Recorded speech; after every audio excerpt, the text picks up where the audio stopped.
வணக்கம் and welcome to Santa's cakes.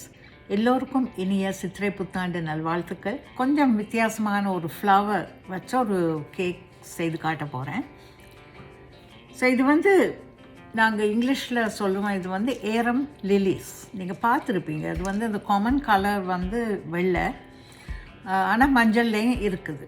Birthday கேக்ஸுக்கு நீங்கள் வைக்கலாம், வெட்டிங் கேக்ஸுக்கு வைக்கலாம். இது நிறைய அந்த கெப்ஸ் எல்லாம் ஃபில்அப் பண்ணுற அளவுக்கு இந்த பூ இருக்கும்.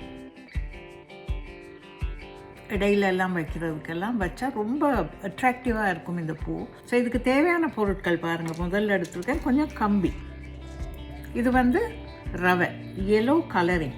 இப்படி எல்லோ கலர் ஒரு ட்ராப் இதில் போட்டு நல்லா இப்படி பிசைஞ்சு வச்சுருக்கேன்.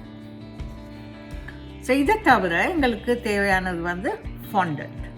நல்லா க்ரெக்ஸ் இல்லாமல் ஐசிங்கை முதல்ல நீங்கள் பிசைஞ்சு எடுக்கணும். கொஞ்சம்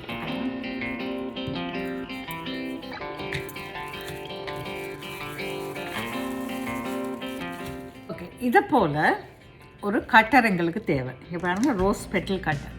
ஸோ இது மீடியம் சைஸ்டு கட்டர். இது ரொம்ப ரோஸ் பெட்டல்ஸ் மாதிரி ரொம்பவே தின்னா நீங்கள் ரோல் பண்ண வேண்டிய அவசியம் கிடையாது. எதனாலன்னா ஏரம் லிலீஸ் அதனுடைய அந்த ஒரு பெட்டல் தான், அந்த ஒரு பெட்டல் அப்படி திக்காக தான் இருக்கும். ஸோ இந்த அளவுக்கு போதும்.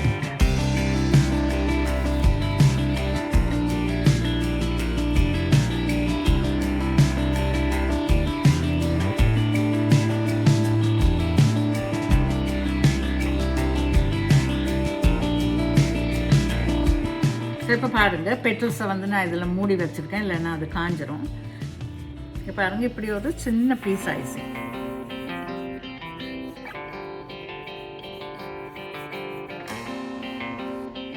இந்த அளவுக்கு ஒரு சைடு கொஞ்சம் மெல்லிஸாக இருக்கணும், இந்த சைடு கொஞ்சம் திக்காக இருக்கலாம்.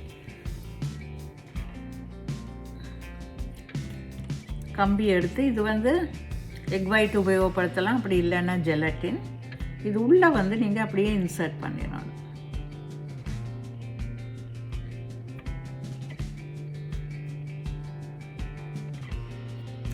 பாருங்கள், இப்படி உள்ளே இன்சர்ட் பண்ணி இதை நீங்கள் காய விட்டுறணும். இப்படி வைக்கலாம். இது ஒரு ஸ்பஞ்ச். இதே போல் நீங்கள் ஒரு 5-6 செய்யலாம்.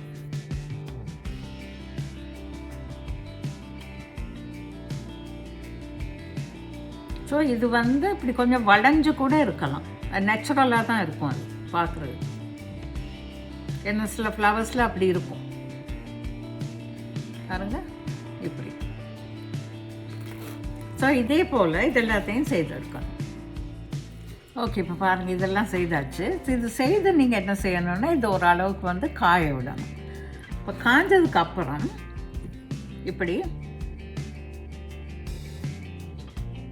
கொஞ்சம் ஜெலட்டின், அப்படி இல்லைன்னா எக் ஒயிட் இதில் தடவிட்டு பாருங்கள், இதில் இப்படி அப்படியே டிப் பண்ணி எடுக்கணும்.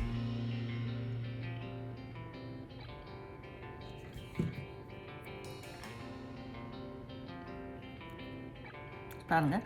ஸோ இதுதான் அந்த ஏரம் லிலீஸ்ட நடுவில் இருக்கக்கூடிய அந்த பகுதி.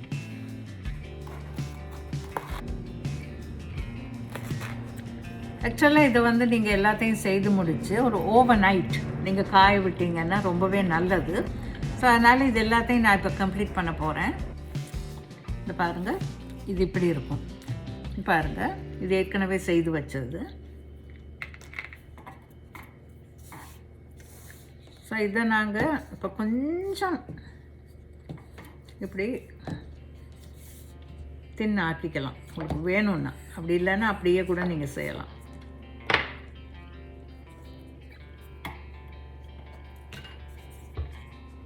பாருங்கள், இதில்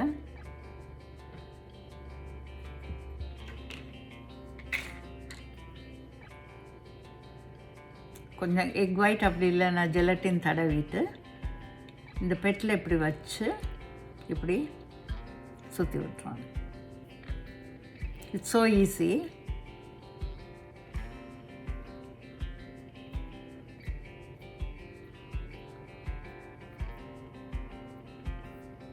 இவ்வளவே தான். ஸோ இது வந்து உங்களுக்கு ரொம்ப சுலபமாக செய்யக்கூடிய ஒரு பூ.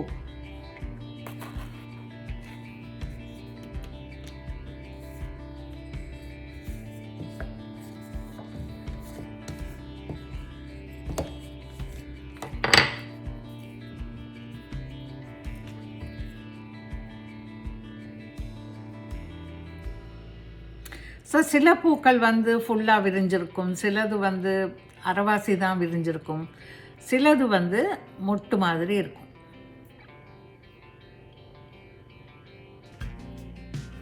பாருங்கள், இது வந்து ஃபுல்லாக விரிஞ்சிருக்கு. ஓகே, ஸோ இப்போ இதெல்லாம் செய்தாச்சுங்க. பாருங்கள்,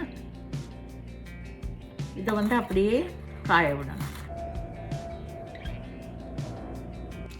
இப்போ பாருங்கள், இது வந்து நான் ஓவர் நைட் காய வச்சுருக்கேன். ஸோ இப்போ நல்லா காஞ்சிருக்கு.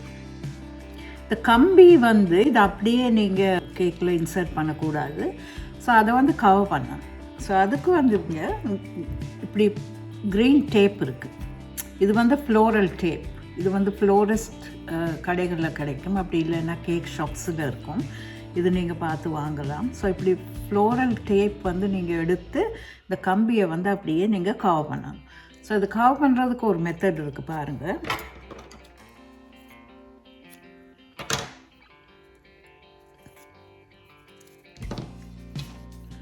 ஸோ இதை வந்து இதில் வச்சு இது வந்து அப்படியே ஒட்டி பிடிக்கக்கூடியது. ஸோ இதை இப்படி வச்சு கொஞ்சம் இப்படி அழுத்தி அந்த கம்பியில் அது படுறது மாதிரி நீங்கள் வைக்கணும். முதல்ல இந்த ஆரம்பத்தில் இந்த சுற்றுறது வந்து நல்ல டைட்டாக இருக்கணும்.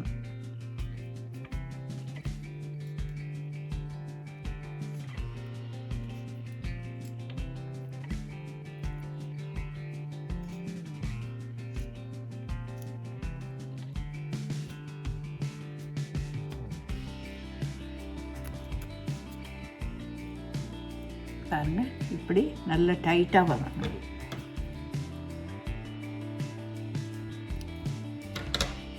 ஸோ இது இப்போ இதில் வச்சிடலாம். ஸோ இதே போல் எல்லாத்தையும் ஃபினிஷ் பண்ணிடுங்க. ஸோ இப்போ பாருங்கள், எல்லா ஃப்ளவர்ஸுமே ரெடி ஆகிடுச்சு. இப்போ வந்து கேக் வந்து நீங்கள் செய்துட்டு இது எப்படி வேணுனாலும் நீங்கள் வச்சு அந்த கேக்கில் டெக்கரேட் பண்ணலாம். அது எப்படி செய்கிறதுன்னு நான் காட்டுறேன். இது வந்து குறிப்பிட்ட ஒரு கேக்குக்கு மட்டும்தான் இந்த டெக்கரேஷன் வைக்கலான்னு இல்லை. இது வந்து பர்த்டேஸுக்கு நீங்கள் செய்யலாம், ஃபெஸ்டிவல்ஸுக்கு செய்யலாம். யாருக்கும் ஒரு கேக் வந்து நீங்கள் கிஃப்டாக கொடுக்குறப்போ வந்து இதை ஒரு பொக்கே மாதிரி நீங்கள் அரேஞ்ச் பண்ணி அந்த கேக்கில் வச்சு நீங்கள் கொடுக்கலாம். ஸோ இது வந்து ஒரு மல்டி பர்பஸ் ஃப்ளவர். அந்த ஸ்பேஸை வந்து ஃபில்அப் பண்ணக்கூடிய ஒரு ஃப்ளவர். அந்த இடையிலெல்லாம் ரோசஸ் எல்லாம் நீங்கள் வைக்கிறப்போ அந்த இடையிலெல்லாம் நீங்கள் வைக்கணுன்னா இது வந்து this will be very useful. இப்போ பாருங்கள், ஃப்ளவர்ஸ் எல்லாம் ரெடியாக இருக்குது. கொஞ்சம் லீவ்ஸும் நான் செய்திருக்கேன். இது வந்து பிளெயின் லீவ்ஸ். ஸோ இதை வந்து எப்படி அரேஞ்ச் பண்ணுறதுன்னு பார்க்கலாம். ஸ்டெம்ஸ் வந்து நீளமாக இருந்தால் நீங்கள் கொஞ்சம் அதை வெட்டிடலாம். பாருங்கள், இப்படி கட்டையாக வெட்டி எடுக்கணும்.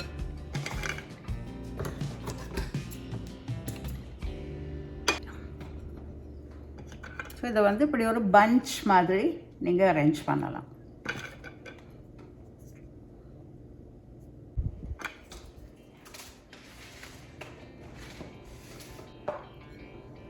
பாருங்கள், இப்படி வச்சுட்டு இந்த இன்பிட்வீன் இலைகளை வைக்கலாம்.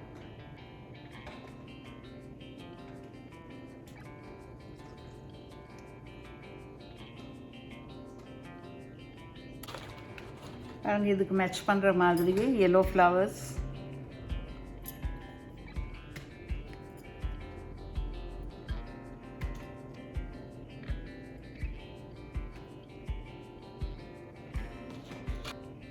இதில் ஒரு பட்டர்ஃப்ளை.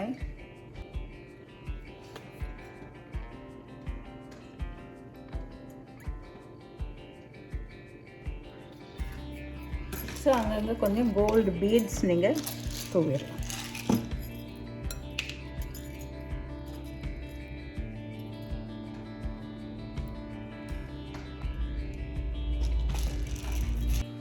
ஸோ இது வந்து நீங்கள் விரும்பின மாதிரி உங்களுக்கு டெக்கரேட் பண்ணலாம். இங்கே பாருங்கள், இதில் வந்து கன்க்ராட்ஸ்ன்னு இருக்குது. ஸோ அது வந்து நீங்கள் போடலாம். அப்படியாவது பர்த்டேயோ ஆனிவர்சரியோ இதுக்கு வேணாலும் நீங்கள், இது பர்த்டே ஆக இருந்தால் நீங்கள் வந்து ஒரு ஹாப்பி பர்த்டே இதில் வைக்கலாம். சாக்லேட் கேக், சாக்லேட் ஐசிங், இது ரொம்ப ஈஸியான கேக். ட்ரை பண்ணுங்கள், நிச்சயமாக உங்களால் முடியும். மீண்டும் இதே போல் ரொம்ப ஈஸியாக அழகாக செய்யக்கூடிய ஒரு கேக்கோடு நான் உங்களை சாந்தாஸ் கேக்ஸில் சந்திக்கிறேன். தேங்க்யூ.